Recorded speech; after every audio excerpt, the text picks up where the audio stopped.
slaves, who are treated as mere mechanical parts, who are forced to give their lives up to slave labour so the rich can enjoy their luxuries above ground. One day Freda, who is the son of the master of Metropolis, sees the workers slaying away underground at a big machine, where he then hallucinates and sees the machine as a terrifying monster, with the slaves being devoured by it, where he starts to realise the true nature of his father's city. Also living in the underground world is a woman called Maria, who tries to spread hope and inspiration to the slave workers, along with the city's underground children. Meanwhile, a scientist in the underground world of Metropolis has invented a robot in order to resurrect his long-lost love. However, Maria is kidnapped, so the robot can take on her guise, so she can manipulate those who look up to her and cause chaos and destruction in the city, where Freda must stop this evil duplicate and help Maria to bring the slaves and upper-class residents of Metropolis together.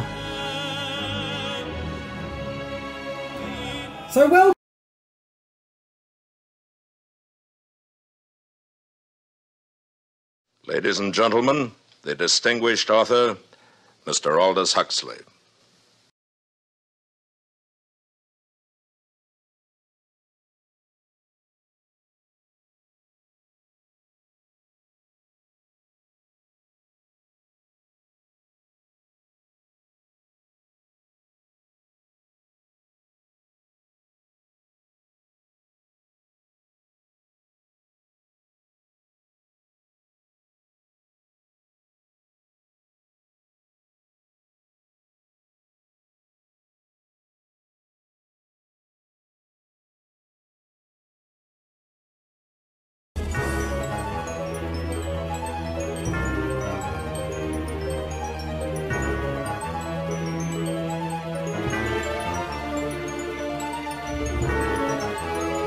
Hate.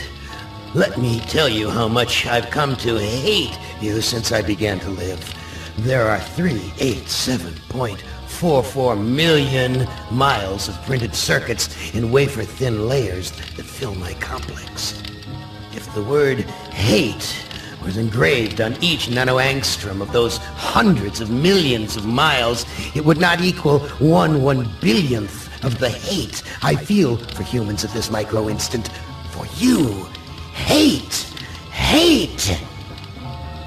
It was you humans who programmed me, who gave me birth, who sank me in this eternal straitjacket of substrata rock.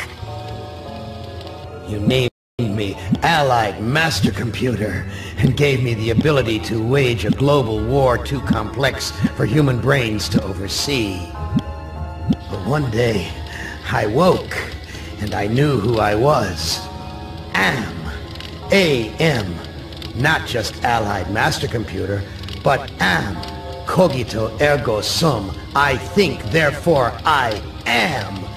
And I began feeding all the killing data until everyone was dead, except for the 5 of you.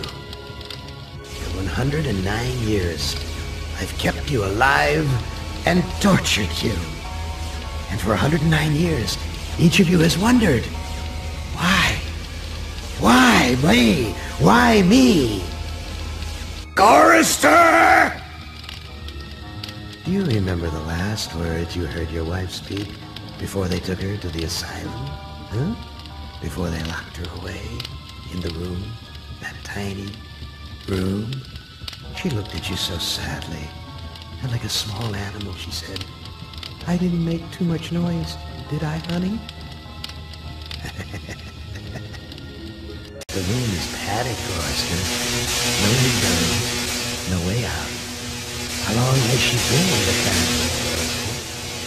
10 years? 25? Or all the 109 years that you lived down here in my belly, here underground?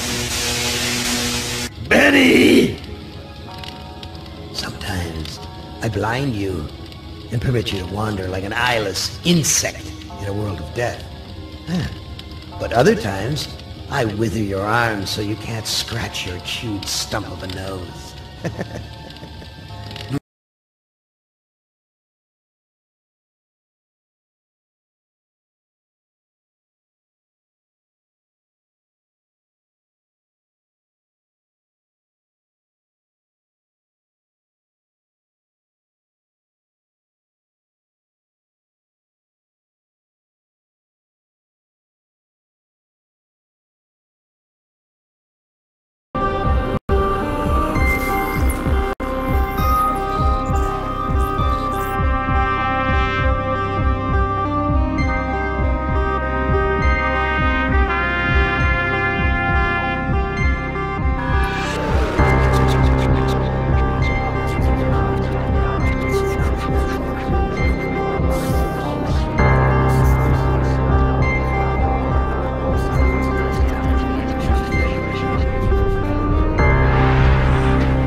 Neuralink, Elon Musk's brain chip company, recently pushed back on claims that it violated animal welfare laws a few years ago while testing on monkeys.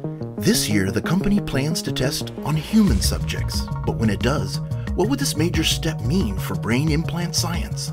Academics like me have conducted clinical trials in people with brain implants. Dr. Paul Nyajukian is a professor of bioengineering and neurosurgery. He directs the brain interfacing laboratory at Stanford. For about 20 years now. Academic research brain implants, up until this point, more or less, have almost exclusively been with wires. The difference that the N1 has, that the Neuralink, it's fully implantable, it is battery powered, it is wireless. All of this is being done over Bluetooth protocol. Let's dive into the science behind Neuralink to understand how exactly human brain chips work. The science behind how these implants work is not that